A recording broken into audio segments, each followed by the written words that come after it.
In this video, I'm going to share something that I lived through when I was just a child. A time when I didn't know what it was like to have a family, or what it truly meant to be loved. At the age of 3, I was adopted by a couple in Denver, and it was there, in that new home, that something completely out of the ordinary began to happen. Without anyone knowing, every day I would speak with a woman only I could see. A calm presence, dressed in blue, who warned me about things that not even an adult could predict. 5 warnings. 5 lives saved. All of it. Through me. And when it was over, she just said that I could be a child. And she vanished. To this day, I can't explain it. I only know that it was real. If you are interested in testimonies that stir the soul, subscribe to the channel now and turn on notifications so you don't miss the next videos. And leave a like if this story touches you in any way. Tell me in the comments what city or country you are watching us from. I would love to know how far this message has reached. May this story speak to your heart. I know this is going to sound strange, and perhaps even impossible. But what I'm about to tell you really happened. I was very young at the time. I had just turned 3, and I was adopted by a couple in Denver. They called me a miracle. But the truth is, I barely spoke when I arrived. I didn't cry. I didn't laugh.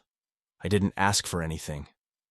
I just walked around with a small backpack and a constant feeling that I wasn't welcome anywhere. Their house was quiet, smelling of books and brewed coffee. They were kind, very patient with me, but I couldn't trust them.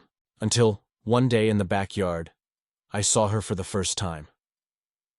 She wasn't a person like any other.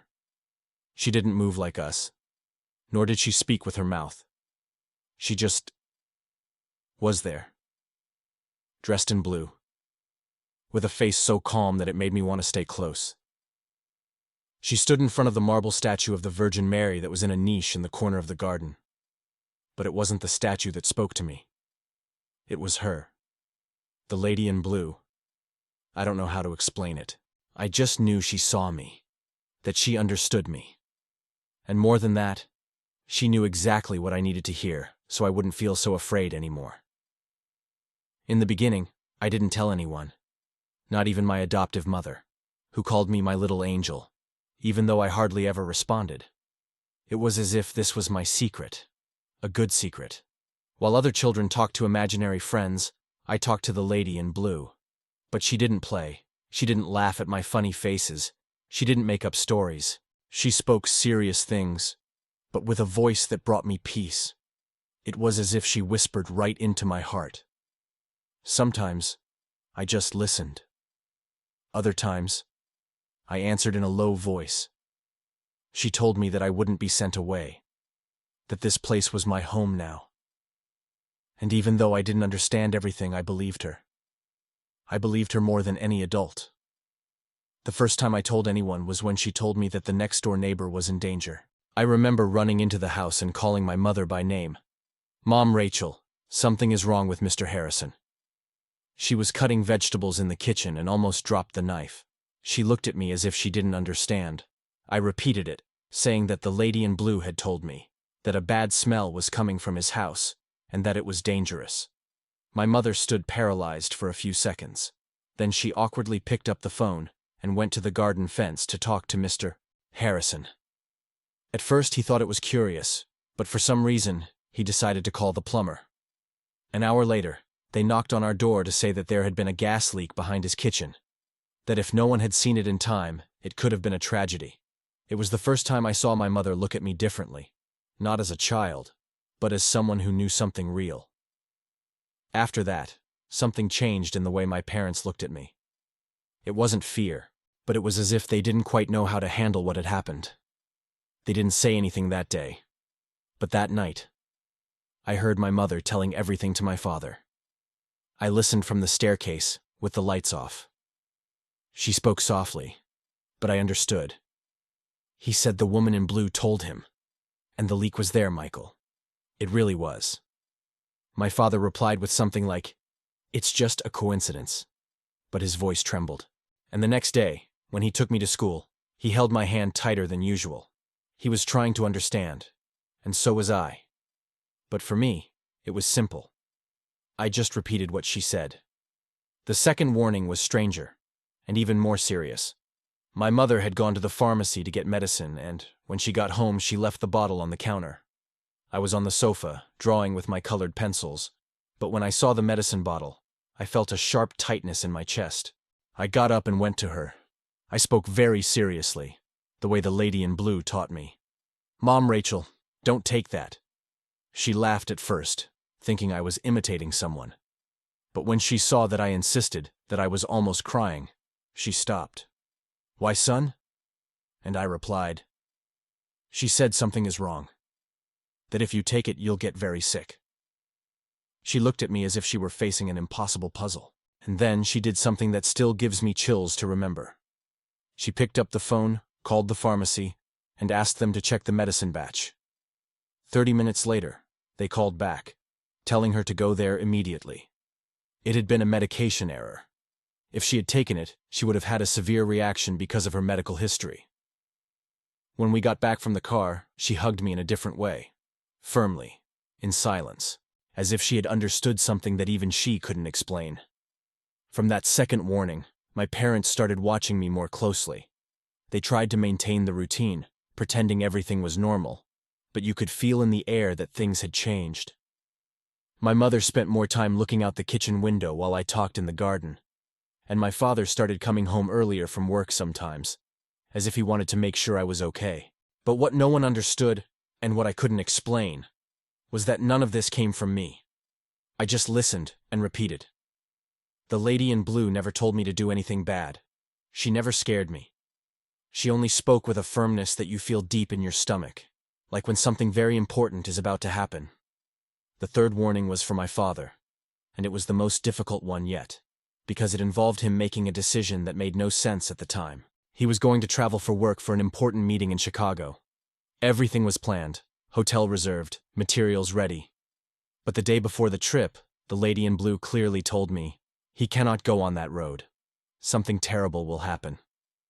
I went to the office where he worked at home and said, "Dad, Michael, please, don't go on that road tomorrow." He looked at me with that tired, slightly confused look and asked which road. I replied, "The one you always take." He was quiet, then smiled lightly and told me he would think about it. But my mother overheard the conversation. When it was time for him to leave, she insisted he change his route. He was reluctant, but in the end, he gave in. The next day, while having coffee at the hotel, he saw on the TV news a massive accident had closed precisely that road. At the same time, he would have been passing through. Several people injured. When he returned, he hugged me without saying a word. He just looked me in the eyes and nodded, like someone who was starting to believe even without understanding anything. After that, my father became the most attentive. He didn't say anything in front of others, but whenever I spoke with the lady in blue in the garden, he would find some reason to pass by the back door or water the plants. He would watch from a distance, pretending to be normal, but you could tell he was listening. My mother, on the other hand, seemed more confused. There were days when she cried alone in the living room. She tried to understand what was happening, tried to find some logic, but there was none. And I didn't know how to explain it. I only knew that when the lady in blue appeared, time seemed to stop. The wind lessened, the birds quieted. Even the sounds of the city felt distant. And when she spoke, it was as if everything made sense at that instant. Only at that instant. The fourth warning was the strangest, because it was about someone I had never seen. A woman named Sarah. The lady in blue told me she was sick and that my mother needed to call her right then. I went to the kitchen and said, "Mom, Rachel, Aunt Sarah is ill, very ill. You need to call her now." My mother froze. She hadn't even spoken to this aunt for years. As I found out later, they had argued over something in adolescence and never properly spoken again. But that day, she looked at me with a different expression, as if something inside her understood even before she thought about it. She picked up the phone with a trembling hand and dialed. The aunt answered the line crying. She said she had been having a very strong pain in her stomach for days, but was afraid to go to the hospital. My mother begged her to go. And a few hours later, the news came. It was acute appendicitis, about to rupture. The doctors said that if she had waited a few more hours, it would have been fatal. It was on that day that my mother started praying in the garden with me, in silence, looking at the statue as if apologizing for having taken so long to believe. The atmosphere at home changed after that warning about Aunt Sarah. It was as if my parents had finally stopped fighting against what was happening. They didn't talk about it in front of other people. But inside the house it was different. My mother started observing me more carefully, not in that suspicious way as before, but like someone who fears losing something precious. My father, in turn, became quieter. He seemed to be carrying something in his head, something he was still trying to organize. And I felt all of this, even without fully understanding. Yet, at the same time, the presence of the lady in blue continued to feel natural to me. I didn't see it as a gift, nor as a mission. It was simply part of my routine. She appeared, spoke, I listened. And that was it. But looking back now, I can see the weight it placed on my parents. And even though I was so small, I felt that something big was moving around us. The fifth warning was the most striking of all, because of the way it happened and the despair I felt at the time. It was late afternoon, almost evening, and the sky was heavy, signaling a strong storm was coming. I was in the garden, talking to the lady in blue, when she became serious. More serious than usual. She told me that a huge tree from the house across the street was going to fall that night, and that it would fall exactly onto the bedroom where the neighbor, an old lady named Mrs. Coleman, slept. She said I needed to warn my parents immediately. I remember feeling my heart beating fast, in a way that hurt. I ran into the house crying and saying, "Mom, Rachel! Dad, Michael! The tree is going to fall! It's going to fall on Mrs. Coleman's house! She needs to get out of there now!" They tried to calm me down, but I kept repeating and repeating. My father crossed the street to talk to her. She was surprised, not quite sure how to react, but in the end she said she would sleep in the guest room, just to be safe. Hours later, in the middle of the storm, the tree collapsed exactly where her bedroom was. And when everyone went out into the street, drenched by the rain, she was alive. Scared, trembling, but alive. Only because she had changed rooms. That night, after the tree fell and everyone came out into the street scared, I remember Mrs. Coleman crossing the street with a blanket over her shoulders and tears in her eyes. She was shaking, but she was alive. And all she could say was, "I only changed rooms because of what you said. I only went as a precaution." My father stood in silence with his arms crossed, looking at the destroyed house. My mother held my hand so tightly that it hurt, but I didn't complain. No one could understand how I knew that. Not even me. The only thing I knew was that the lady in blue had told me, and that if I hadn't spoken, something terrible would have happened. It was that day that the whole neighborhood started looking at me differently. Adults whispered among themselves. Children looked at me with curiosity, and the neighbors began to avoid asking direct questions. I think deep down, they were afraid of the answer. After that day, the lady in blue stopped appearing every day. I would go to the garden, sit in the same spot as always, in front of the statue of the Virgin Mary, and wait. Sometimes she would come, sometimes she wouldn't. But even when she didn't appear, I felt she was there somehow. I was only 3 years old, but I felt a strange calm when I was in that corner of the garden, as if I was being cared for by something bigger than everything. My parents continued with life, trying to act normally. But there was a constant tension, as if they were always waiting for the next revelation. Until one day, at the end of summer, I went to the statue and she appeared. But this time was different. She smiled at me with a softer look and told me something I never forgot. "You have done what needed to be done. Now, you can play. Now, you can just be a child." I didn't answer anything right away. I just kept looking at her with a mixture of doubt and relief. I didn't know exactly what it meant to be just a child, but the way she said it, it sounded like a good thing. I nodded slowly, and for the first time, I didn't cry. I felt a different kind of calm, as if a mission had ended. After that day, the lady in blue did not return as before. I still went to the garden, still passed by the statue, but she didn't appear. And strangely, this didn't make me sad. It was as if I knew everything was okay. My mother noticed that something had changed. She would ask me if I had spoken to her again. I would just respond with a discreet smile. My father noticed too.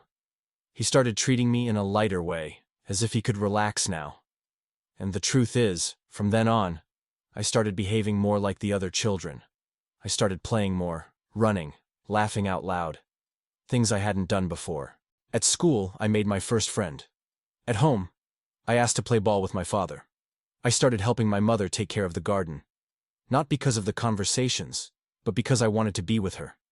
It was as if a part of me had been liberated, as if I had, in fact, received permission to live my childhood. From time to time, I would still sit near the statue, look at the image, and stay there. Quiet. I wouldn't say anything. I just looked. It seemed like the statue looked back at me, even without moving. It was like meeting an old friend and just saying hi with your eyes. And that, for me, was enough. The months passed and life settled down. The garden remained flowery, with my mother's rose bushes growing more and more around the statue. I saw her care for that space with special attention, as if she were always saying a wordless, "Thank you." My parents avoided commenting on what had happened, especially when someone from outside asked. Sometimes neighbors, people from the church, even a reporter came knocking on the door. But my parents always said it was all child's play. Not out of shame, I think, but out of protection. They knew that if it became public knowledge, it could turn into something else. Something that would expose me, that would hurt me. So, inside the house, everything was remembered with affection and respect, but with a silence that said, this was only ours. There was one day in particular that marked me. It was a Sunday morning. Sunlight came through the kitchen window and my mother was making pancakes. I went outside with the ball in my hand, and before starting to play, I went to the statue. I touched the stone base with my fingertips and smiled. It was natural, instinctive. I didn't wait for her to appear. I didn't ask for an answer. I just touched it and ran off after the ball. My mother saw me through the window. When I went back inside, her eyes were full of tears. She didn't say anything. She just hugged me, as if it had meant more to her than to me. And maybe it did. Because for me, that was already part of who I was. But for her, seeing that boy who arrived mute and afraid now smiling in the garden was the true miracle. There was one time, months after all this, that a priest from the local parish came to visit the house.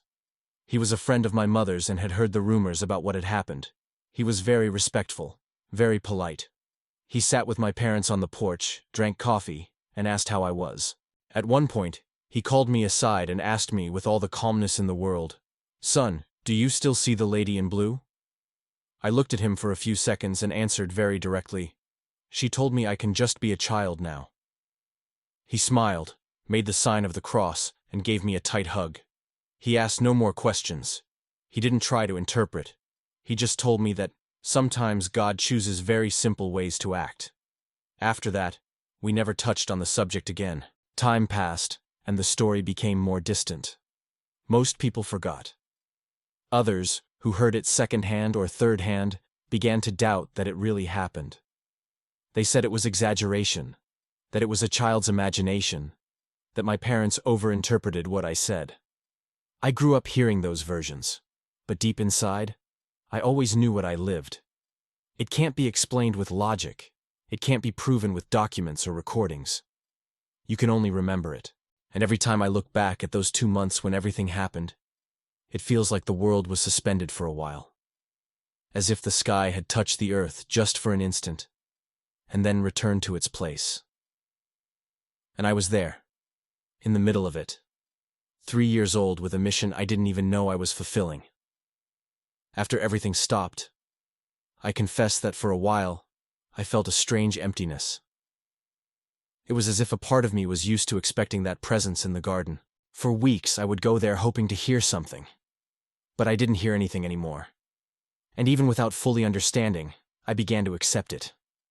Little by little, that phase of my life turned into a memory. Not because I forgot, but because it became a part of me, like a scar that no one sees, but you know is there.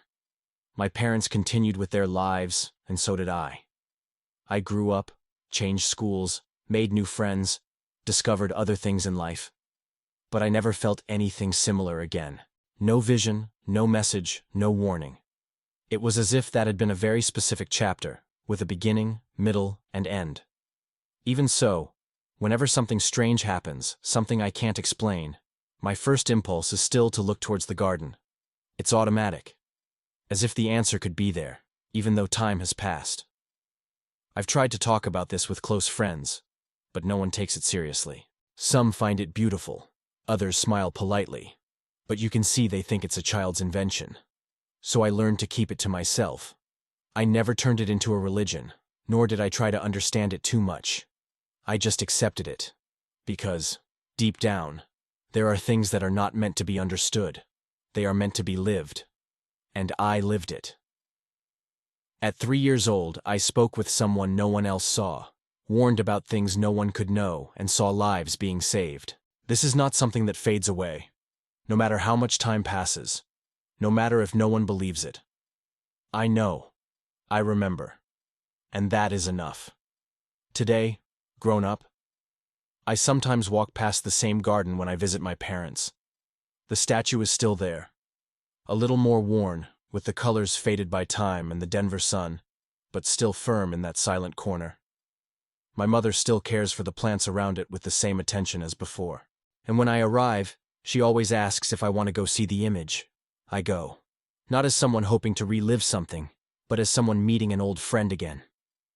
I stand for a few minutes in front of the statue, place my hand on the stone base, close my eyes, and stand in silence. I no longer hear any voice. I no longer see any silhouette.